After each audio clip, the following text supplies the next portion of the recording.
पुष्यमित्र ने ब्राह्मणों के साथ मिलकर, जो कि मौर्य सेनापति था, अपने स्वामी बृहद्रथ मौर्य का वध किया और राज्य हथिया लिया। 184 ईसा पूर्व से शुंग वंश 75 ईसा पूर्व तक राज्य करता रहा। अब पुष्यमित्र ने उज्जैन और पाटलिपुत्र को अपनी राजधानी बनाया।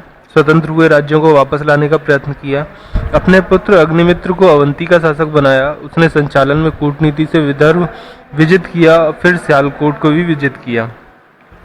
बरार या विदर्भ को जीतने के लिए उसने राजा यज्ञसेन की चचेरी बहन मालविका व अग्निमित्र का प्रेम विवाह कराया। इसका वृतांत मालविका अग्निमित्रम, जो कि कालिदास का नाटक है, में वर्णित है। अपने राज्य को 8 पुत्रों में बांटकर स्वयं पाटलिपुत्र से राज करने लगा। पुष्यमित्र ने अपने पुरोहित पतंजलि के साथ 2 बार अश्वमेध किया। अयोध्या में शिलालेख पर उसे द्विरश्वमेध्याजी कहा गया है। इसी समय अष्टाध्यायी पर टीका महाभाष्यम पतंजलि ने लिखा था। इसी के काल में मनु स्मृति, विष्णु स्मृति, याज्ञवल्क्य स्मृति लिखी गई। तक्षशिला में यवन हेलियोडोर ने बेस नगर में गढ़ों स्तंभ बनवाया। यह कलिंग के राजा खारवेल से युद्ध में हार गया और नर्मदा राज्य की सीमा बन गई। बौद्धों के प्रति अनुदार होते हुए भी कई स्तूप इसी काल में बने थे। 190 ईसा पूर्व में मिनांडर और बैक्ट्रिया के डिमेट्रियस को अग्निमित्र के पुत्र वसुमित्र ने बाहर खदेड़ा था। 36 वर्ष शासन कर वह 149 ईसा पूर्व में मर गया। उसके उत्तराधिकारी 9 राजा थे जिन्होंने 80 वर्ष तक शासन किया। इसमें क्रमशः अग्निमित्र, वसुज्येष्ठ, वसुमित्र, अंध्रक, देवभूति का पिता भागवत और अंतिम देवभूति था।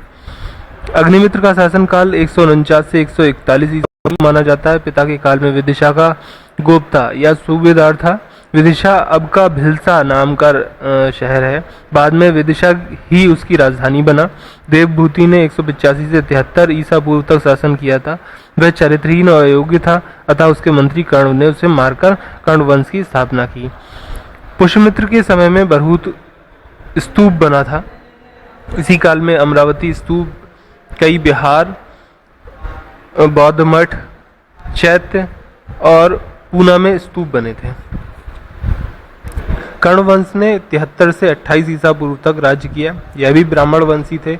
इनको शुंग भृत्य कहा जाता था क्योंकि ये सामंत थे शुंगों के। वासुदेव के समय मगध बहुत छोटा राज्य रह गया था। वासुदेव की राजधानी पाटलिपुत्र थी। फिर इसके बाद भूमिमित्र 14 वर्ष तक शासक था। नारायण 12 वर्ष तक और अंतिम सुशर्मा का राज्य 10 वर्ष में अंत हो गया। सुशर्मा को आंध्रवंशी सिमुक ने मार डाला था, परंतु यह कार्यकाल देखते हुए भ्रांति सा लगता है। ऐसा लगता है इसे गौतमीपुत्र सतकर्णी या वशिष्ठी पुत्र पुलमावी ने विजित किया था। इसके बाद आंध्र सातवाहन वंश का उदय 230 ईसा पूर्व में हुआ था। उसका मगध पर शासन हो गया। दक्षिणापथ में साम्राज्य स्थापक पहला वंश था। इसने कृष्णा और गोदावरी के घाटी में राज्य विस्तार किया था। प्रथम राजा सिमुक या सिंधुक ने कई शक राजा हराए थे। इस वंश के बारे में ऐतरेय ब्राह्मण से पता चलता है कि विश्वामित्र के वंशजों ने आर्यतर स्त्रियों से विवाह कर वंश बनाया था।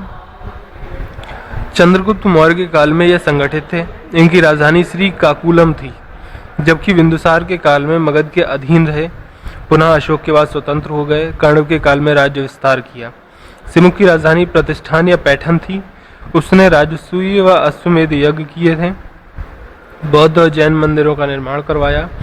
सतकर्णी के सिक्कों पर उसके ससुर अंगकुलीन तृणकैरो का नाम भी अंकित है। उसे अप्रतिहत चक्र नाम दिया गया। इसने राजसूय और 2 बार अश्वमेध करवाया था। इसकी मृत्यु के समय अवयस्क पुत्रों के कारण रानी नायनिका ने राज्य संभाला था।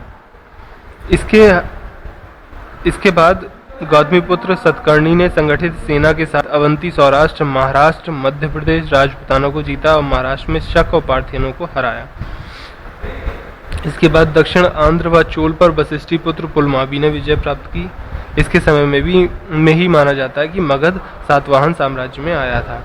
इसके बाद हाल नाम का राजा बना जो उच्च कोटि का कवि था। इसने प्राकृत में गाथा सप्तशती लिखी थी।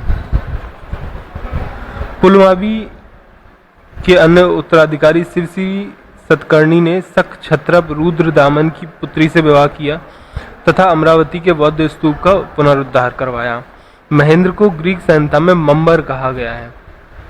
कुंतल सतकर्णी के समय युइश या कुषाण लोगों के कुषाण वंशियों के आक्रमण हुए।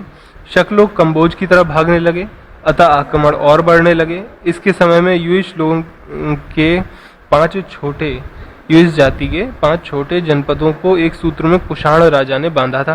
कुषाण वंशी को भी शक ही मान लिया गया था। कुंतल ने युइश राजा विम को मुल्तान के पास हराया था। विक्रमादित्य द्वितीय की रानी मलयवती थी।